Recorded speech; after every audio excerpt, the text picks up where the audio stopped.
AGS நண்பர்கள் எல்லாருக்கும் வணக்கம்.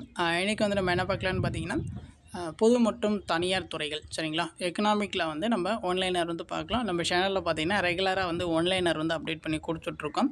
ஸோ அந்த எக்கனாமிக் கிளாஸஸ்லாம் வந்து யாராச்சும் பார்க்காம இருந்தீங்கன்னா நம்மளுடைய ரீசன்ட் வீடியோஸில் இருக்கும், நீங்கள் செக் பண்ணி பார்த்துக்கலாம் சரிங்களா. ஸோ நம்மளுடைய சேனல் சப்ஸ்கிரைப் பண்ணாதுங்க, கொஞ்சம் சப்ஸ்கிரைப் பண்ணி இதை ரெகுலராக ஃபாலோ பண்ணி வச்சுக்கோங்க. சரி வாங்க பார்க்கலாம். இன்றைக்கி வந்து என்ன பார்க்கலான்னு பார்த்தீங்கன்னா, பொது மற்றும் தனியார் துறைகள். ஸோ அதிலேருந்து கொஞ்சம் பாயிண்ட்ஸ் வந்து நம்ம பார்க்கலாம். ஃபஸ்ட் பாயிண்ட் பாருங்கள், மக்களின் வாழ்க்கை தரத்தையும் நிலையான வளர்ச்சியையும் குறிப்பது பொருளாதார மேம்பாடு அப்படின்னு சொல்லிட்டு சொல்லுவாங்க. மக்களின் வாழ்க்கை தரத்தையும் நிலையான வளர்ச்சியையும் குறிப்பது பார்த்திங்கன்னா பொருளாதார மேம்பாடு அப்படின்னு சொல்லிட்டு சொல்லுவாங்க. அடுத்து பாருங்கள், பொருளாதாரத்தின் அனைத்து துறைகளின் ஒட்டுமொத்த வளர்ச்சி வந்து பொருளாதார மேம்பாடு அப்படின்னு சொல்லிட்டு சொல்லுவாங்க. பொருளாதாரத்தின் அனைத்து துறைகளின் ஒட்டுமொத்த வளர்ச்சி தான் பார்த்திங்கன்னா பொருளாதார மேம்பாடு அப்படின்னு சொல்லுவாங்க. அடுத்து பாருங்கள், பொருளாதாரத்தில் தனியார் துறையும் பொதுத்துறையும் இணைந்து செயல்படுவது கலப்பு பொருளாதாரம் அப்படின்னு சொல்லிட்டு சொல்லுவாங்க. பொருளாதாரத்தில் தனியார் துறையும் பொதுத்துறையும் இணைந்து செயல்படுவது வந்து கலப்பு பொருளாதாரம் அப்படின்னு சொல்லிட்டு சொல்லுவாங்க. அடுத்து பாருங்கள், இந்தியாவின் முதலில் கலப்பு பொருளாதார கொள்கையை ஆதரித்த பிரதமர் வந்து யார் அப்படின்னு பார்த்தீங்கன்னா நேரு தான் சரிங்களா. இந்தியாவில் முதலில் கலப்பு பொருளாதார கொள்கையை ஆதரித்த பிரதமர் வந்து நேரு. அடுத்து பாருங்கள், பதிவு செய்த விதிகளை பின்பற்றி ஊழியர் மற்றும் ஊழியர் சங்கங்கள் அமைப்பது பார்த்திங்கன்னா ஒழுங்கமைக்கப்பட்ட துறை அப்படின்னு சொல்லிட்டு சொல்லுவாங்க. பதிவு செய்த விதிகளை பின்பற்றி ஊழியர் மற்றும் ஊழியர் சங்கங்கள் அமைப்பது ஒழுங்கமைக்கப்பட்ட துறை அப்படின்னு சொல்லிட்டு சொல்லுவாங்க. அடுத்து பாருங்கள், வீட்டு உபயோகப் பொருட்கள் சிறு மற்றும் குடிசை தொழில்கள் ஒழுங்கமைக்கப்பட்ட துறை அப்படின்னு சொல்லிட்டு சொல்லுவாங்க. ஒழுங்கமைக்கப்படாத துறை அப்படின்னு சொல்லி சொல்லுவாங்க. ஒழுங்கமைக்கப்படாத துறைகள் வந்து என்னென்னு பார்த்தீங்கன்னா, வீட்டு உபயோகப் பொருட்கள் சிறு மற்றும் குடிசை தொழில்கள் வந்து ஒழுங்கமைக்கப்படாத துறை. ஒழுங்கமைக்கப்பட்ட துறைகள் வந்து ஊழியர்கள், இந்த ஊழியர் சங்கங்கள், இது எல்லாமே சரிங்களா. அடுத்து பாருங்கள், பொதுத்துறை அரசாங்கத்தின் கட்டுப்பாட்டிலும் தனியார் துறை தனியாரின் கட்டுப்பாட்டிலும் செயல்படும் சரிங்களா. அடுத்து பாருங்கள், பொதுமக்களுக்கு பண்டங்கள் மற்றும் சேவைகளை வழங்கும் நடவடிக்கைகளில் ஈடுபடுவது வந்து பொதுத்துறை அப்படின்னு சொல்லிட்டு சொல்லுவாங்க.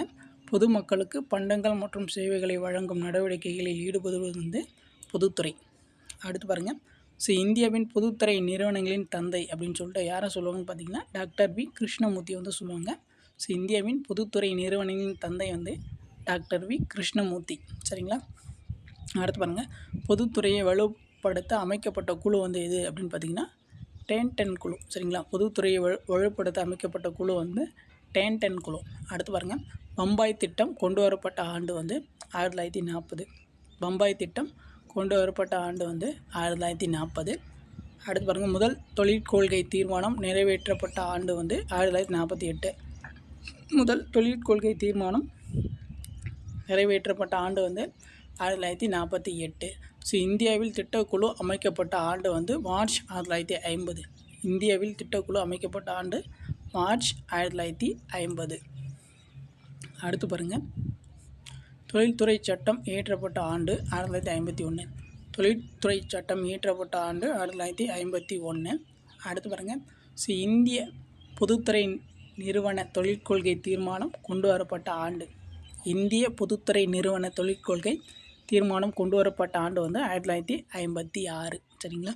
அடுத்து பாருங்கள், இந்தியாவின் 2வது ஐந்தாண்டு திட்ட உருவாக்கத்திற்கு கருவியாக இருந்தவர் வந்து பிசி மெகலனோபிஸ் சரிங்களா. இந்த திட்ட மாதிரி பிரீட்மேன் மெகலனோபிஸ் மாதிரி என்று அழைக்கப்படுகிறது சரிங்களா. அடுத்து பாருங்கள்,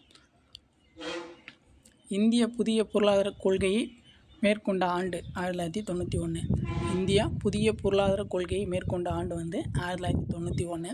அடுத்து பாருங்கள், தமிழ்நாட்டில் அதிக வேலைவாய்ப்பை உருவாக்குவது ஒழுங்கமைக்கப்படாத துறைகள். தமிழ்நாட்டில் அதிக வேலைவாய்ப்பை உருவாக்குவது வந்து ஒழுங்கமைக்கப்படாத துறைகள். இந்தியாவில் அதிக அளவில் பணியாளர்களை கொண்டு பொதுத்துறை நிறுவனம் வந்து எது அப்படின்னு சொல்லி கேட்குறாங்க. ரயில்வே துறை. இந்தியாவில் அதிக அளவு பணியாளர்களை கொண்ட பொதுத்துறை நிறுவனம் வந்து ரயில்வே துறை. அடுத்து பாருங்கள், இந்தியாவில் 2017 8 மகாரத்னா, 16 நவரத்னா, 74 மினிரத்னா தொழில்கள் இருந்தன. அடுத்து பாருங்கள், மகாரத்னா அங்கீகாரம் பெற்ற தொழில்கள் வந்து சராசரியாக ஆண்டு நிகர லாபம் பார்த்திங்கன்னா 2500 கோடி அல்லது 3 ஆண்டுக்கு நிகர மதிப்பு 10,000 கோடியுடைய தொழில்கள். அதுதான் வந்து மகாரத்னா அங்கீகாரம் பெற்ற தொழில்கள் அப்படின்னு சொல்லிட்டு சொல்லுவாங்க.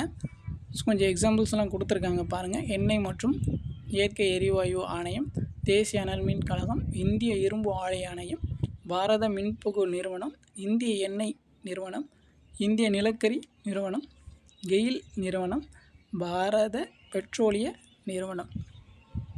அடுத்து பாருங்கள், ஒரு நிறுவனம் முதலில் ஒரு மினி ரத்னாவாக இருந்து அதற்கு முன் அதன் குழுவில் 4 சுதந்திரமான இயக்குநர்கள் இருந்தால் அதை ஒரு நவரத்னா நிறுவனமாக மாற்ற முடியும்.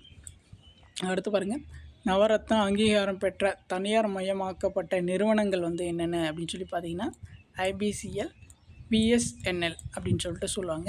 அடுத்து பாருங்கள், சேவை நோக்கமுடைய பொது நிறுவனங்களில் அரசால் ஊதியம் பெறுவது பொதுத்துறை அப்படின்னு சொல்லிட்டு சொல்லுவாங்க.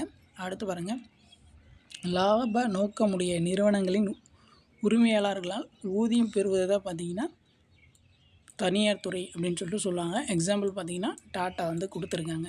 சரிங்களா? ஸோ அவ்வளோதான் இன்றைக்கான ஆன்லைனில். ஸோ இந்த பாயிண்ட்ஸ் மட்டும் போதும். இதை ஒன்ஸ் அப்படியே வந்து நீங்கள் நல்லா பார்த்துக்கோங்க. உங்களுக்கு வேறு ஏதாச்சும் டவுட் இருந்துச்சுன்னா நீங்கள் வந்து கமெண்ட் பண்ணுங்கள், நம்ம வந்து ரெஸ்பான்ஸ் பண்ணுவோம். ஸோ இப்போ தான் வந்து நம்ம சேனல் ஃபஸ்ட் டைம் பார்க்குறீங்கன்னா கொஞ்சம் சப்ஸ்கிரைப் பண்ணுங்கள், சப்போர்ட் பண்ணுங்கள், ஃப்ரெண்ட்ஸ்க்கு வந்து ஷேர் பண்ணுங்கள். தேங்க்யூ.